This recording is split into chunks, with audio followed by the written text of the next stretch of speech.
Excuse me. Okay. So June 2024. We got some interesting energy happening in June. On top of the solstice, the summer solstice. Um, but we have Mercury starting off the month, Mercury in Gemini, and then halfway through, Mercury moves into Cancer. Um, which, when we have a lot of Mercurian energy, there's a lot of talk, there's a lot of conversation, there's a lot of thought. We also have Saturn going retrograde in Pisces for the month. If you tune into the podcast, I did do a whole entire podcast on Saturn energy for 2024. So make sure you go check the podcast out to um, find out more about Saturn in 2024. It's way more in depth. But June, we've got the sun as a major player here.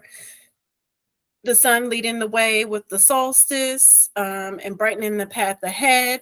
What's interesting is we move into Cancer, which is ruled by the moon. So typically there should be a pretty good balance of just like our action and our emotions during the course of June.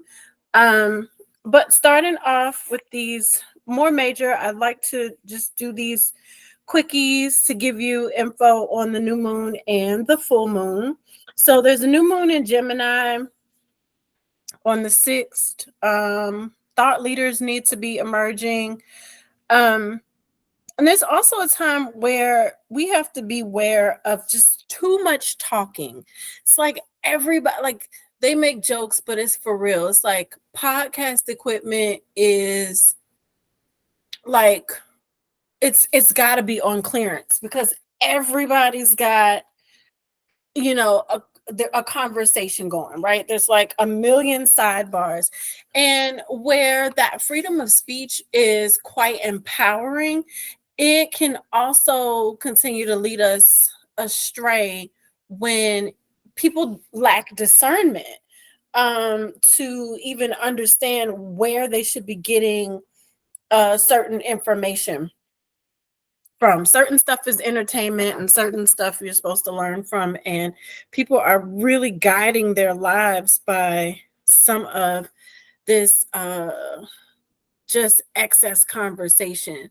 So with that new moon in Gemini, make sure that you pay attention to the spaces where you are lending your hearing, you're lending your thoughts, you're lending your emotions. Pay attention to make sure that those spaces can actually feed you.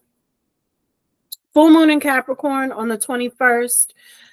Creating change with organized steps. Capricorn is ruled by Saturn. And so there's this earth energy that is very organized and deliberate. And we want to make sure that as we create change, that our steps are ordered. If you want to get into more with the new moon and the full moon, I go way more in depth if you're part of the Patreon community. So you want to join us in Patreon. It is patreon.com, Love and Fairy Magic, FAERY. You'll get way more in depth conversation there where we talk about like how to use the new moon and the full moon to just help assist you, guide you, give you some guideposts in life, give you some checks and balances. So Sun moves into Cancer on the 20th of June at 4:51 p.m. So babies born after 4:51 p.m. Eastern Standard Time, those are our June Cancer babies, our moon child, our moon children. Cancer is the sign of, home and nurturing and motherly wisdom and universal wisdom. it's also the date of the summer solstice, right? And so with the solstice, we need to look at what warms our hearts and how do we connect with life around us, right? And that's been pretty much an ongoing theme in all of the things that I've been talking about for 2024. It's like, how do we get connected with others? How are we properly connected with the universe around us and the people that are around us and building community? I saw a conversation one day, and they're talking about like, oh, it takes a village, and people are saying, oh, I don't have a village. I just have one or two good people. No, that is your village. Nobody said the village has to have 50 people. If you've got one to two good people who are solid, that is your village. You are not alone. But the way that the world works right now will have people believing that because they don't have 10 people flocking around them, that they're more alone than having one to two solid people that they know they can consistently count on. And I hate that conversation because it's kind of crazy. It's really kind of crazy. It's this is quality over quantity. And so with the solstice, we want to make sure that we're looking at how we're connecting with life around us. Once again, if you're in the Patreon community, I usually do some additional things for solstice, whether it's the winter or the summer. And I have some additional posts for the equinox, whether it is the spring or the fall. So definitely join the more in-depth conversation if this intrigues you or if it's a space where you want to lean in and learn more. Finally, for June, we got Saturn going retrograde in Pisces. Saturn is already retrograde. Actually, let me look at this. So Saturn is it's our structure. It's like big brother. And not Saturn is already in retrograde. Saturn is already in Pisces. And so it's going to go retrograde on June 29th and then go back direct in Pisces in November. And so it stays in Pisces from March 27th, 23 to May 24th, 2025. Why is Saturn important? Saturn is our boundaries, our structure, the rules by which we live our life and govern ourselves. And in Pisces, we have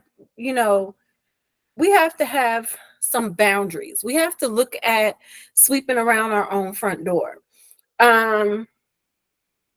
The ancient soul needs some type of seclusion to regenerate.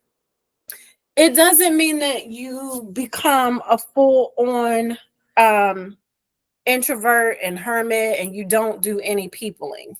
Because, I mean, people are tiring, but when you have work to do that is healing, you have to be able to step out and do some amount of peopling. So you can't go into full seclusion, but it's easier, more likely, that you will solve your own problems when you focus on yourself. So Saturn in Pisces gives us permission to unapologetically focus on ourselves. It's like it's okay to not feel like you have to go out and save everybody and heal the world and do all those other things. Are we connected in a sense of community? Yes. But everybody's not your charge. Everybody's not your assignment.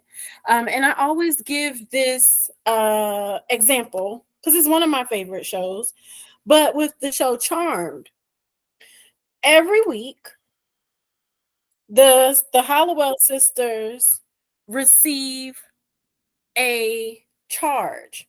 That is their assignment. Their white lighter comes and says, hey, the universe, the people and this is what you guys are supposed to be doing today, this week, whatever, right? And so that whole episode is based on whatever that adventure is with that charge, with that thing that they're supposed to bring their powers to.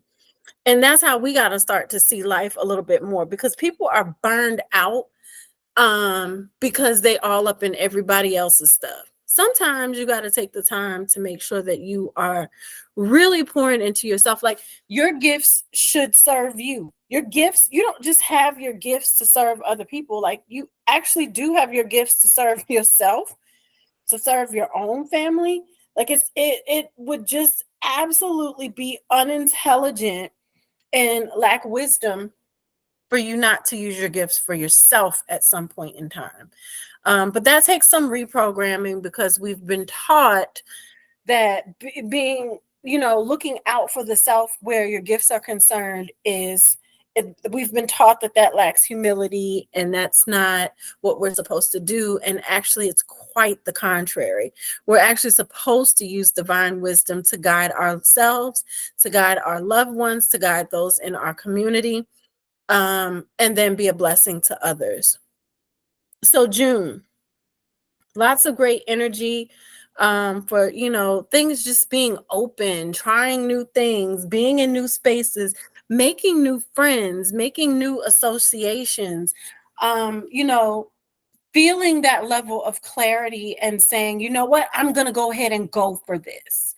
And just having a space of balancing your action with your discernment and your intuition, and letting that lead you forward.